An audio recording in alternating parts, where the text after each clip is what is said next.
बचपन से ही स्कूल्स में हमें हमारे मार्क्स देखकर जज किया जाता था। और अगर आपको मैं ये कहूँ कि अब से कोई भी स्टूडेंट को उसके मार्क्स से नहीं बल्कि उसके स्किल्स और नॉलेज के बेसिस पर जज किया जाए तो हाँ, ये पॉसिबल होगा हमारी न्यू एजुकेशन पॉलिसी की वजह से। और जैसे हम सभी जानते हैं, एजुकेशन फील्ड में इंडिया बाकी कंट्रीज से काफी पीछे रहा है। शायद यही एक रीजन हो सकता है कि इंडिया कई सेक्टर्स में लैग करता है। स्टूडेंट्स को डिग्री होने के बावजूद जॉब्स नहीं मिलती।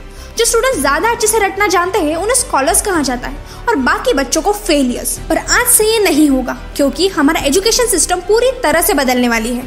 पूरे 34 इयर्स के बाद हमारा एजुकेशन सिस्टम चेंज हो रहा है और ये सिस्टम पूरी तरह से एजुकेशन और लर्निंग पे फोकस करेगा। 29 जुलाई 2020 को हमारे यूनियन मिनिस्टर प्रकाश जावड़ेकर और रमेश पोखरियाल निशंक ने न्यू एजुकेशन पॉलिसी को अनाउंस कर दिया है। ये न्यू पॉलिसी सारे एजुकेशन सिस्टम पर अप्लाई होगी, यानी स्कूल लर्निंग, कॉलेज लर्निंग और हायर एजुकेशन भी। इस नए सिस्टम में 12 साल की स्कूलिंग और 3 साल की प्री स्कूलिंग होगी।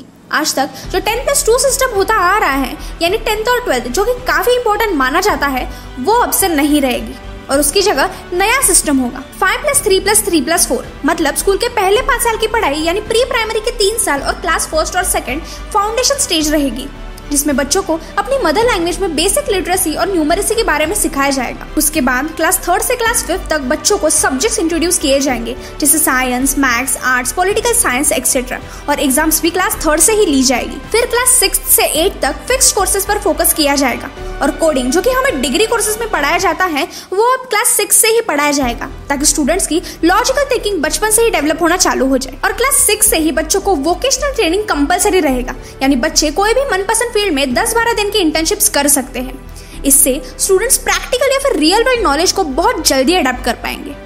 उसके बाद स्कूलिंग की लास्ट स्टेज यानी 9 से 12 तक कोई पर्टिकुलर कोर्स या सब्जेक्ट पे फोकस किया जाएगा, ताकि स्टूडेंट्स की एनालिटिकल एबिलिटी डेवलप हो और वो ये जान सके कि वो किस फील्ड में अच्छे हैं। अब तक जो बोर्ड एग्जाम्स होते आ रहे हैं वो तो वैसे ही रहेंगे, पर उनका पैटर्न चेंज होने वाला है। अब से बोर्ड एग्जाम साल में 2 बार ली जाएंगी, वो भी 2 लेवल्स में, एक बेसिक और एक हायर। और आज तक बोर्ड एग्जाम्स को जो इंपॉर्टेंस मिल रहा था वो भी कम हो जाएगा।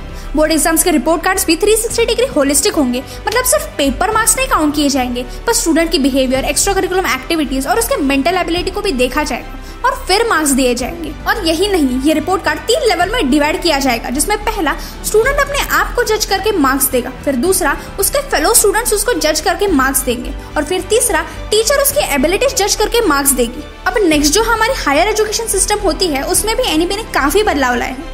अभी कोई भी कॉलेज के एडमिशन के लिए एक कॉमन एप्टीट्यूड टेस्ट रहेगी, जो सबको देनी पड़ेगी। अभी तक बहुत से कोर्स जो 3 साल के एजुकेशन के बाद डिग्री देते हैं, वो 4 इयर्स की एजुकेशन होने वाली है। पहले अगर हम कॉलेज बीच में छोड़ देते थे तो हमें ग्रेजुएशन की डिग्री नहीं मिलती थी, पर अब न्यू एनईपी के अकॉर्डिंग अगर हम 1 साल के बाद कॉलेज छोड़ना चाहें तो हमें उसका सर्टिफिकेट मिलेगा। इसी तरह अगर आप 2 साल के बाद कॉलेज छोड़ना चाहते हो तो आपको डिप्लोमा दिया जाएगा और 3 साल की पढ़ाई के बाद बैचलर्स डिग्री दी जाएगी।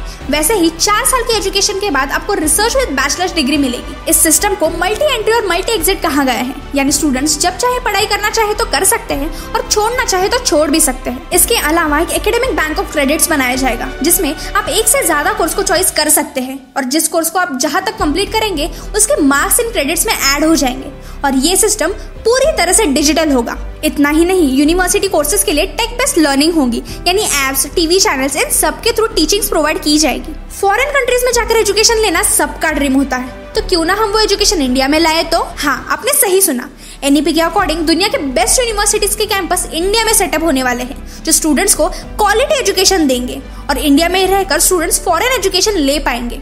फिर जो भी ई कोर्सेज होंगे वो 8 रीजनल लैंग्वेजेस में डेवलप किए जाएंगे, जिसकी मदद से बच्चे अपनी नेटिव लैंग्वेज में भी ई कोर्सेज सीख पाए। आर्ट्स, कॉमर्स, साइंस, ये इंडियन एजुकेशन में बहुत बड़ा रिजिड सेपरेशन रहा है। जो स्टूडेंट्स आर्ट्स लेते हैं वो फिजिक्स नहीं पढ़ सकते और जो स्टूडेंट्स साइंस लेते हैं वो अकाउंट्स नहीं पढ़ सकते। ये एक बहुत बड़ा डिसएडवांटेज था। स्टूडेंट्स को एक्सप्लोर करने का प्लेटफॉर्म बहुत लिमिटेड होता था, पर वो अब से चेंज होने वाला है। अब आप कोई भी स्ट्रीम चूज करेंगे तो आपको लिबर्टी दी जाएंगी कि आप दूसरे स्ट्रीम के सब्जेक्ट्स को भी पढ़ सको। इससे स्टूडेंट खुद बहुत सारी चीजें सीख पाएगा और हर फील्ड में एक्सप्लोर कर पाएगा। अब आप ये सोचेंगे कि इतना सब कुछ एडवांस होने के बाद फीस स्ट्रक्चर भी बहुत हाई होगा, तो ऐसा बिल्कुल नहीं होगा, बल्कि प्राइवेट सेक्टर और गवर्नमेंट सेक्टर एक ही मानी जाएगी। इंडिया में प्राइवेट सेक्टर्स बहुत पैसे डिमांड करते हैं, जिससे ये होता है कि कॉमन पीपल उसे अफोर्ड नहीं कर पाते। पर अब इन प्राइवेट स्कूल्स और कॉलेजेस पर कैप लगाई जाएगी।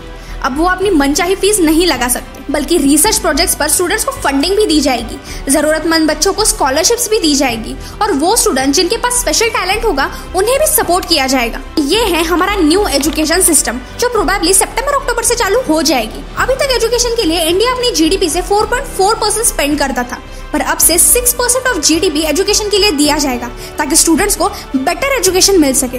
न्यू एजुकेशन की वजह से अब स्टूडेंट्स अपनी एबिलिटीज को जान पाएंगे और उस पर ज्यादा फोकस कर पाएंगे।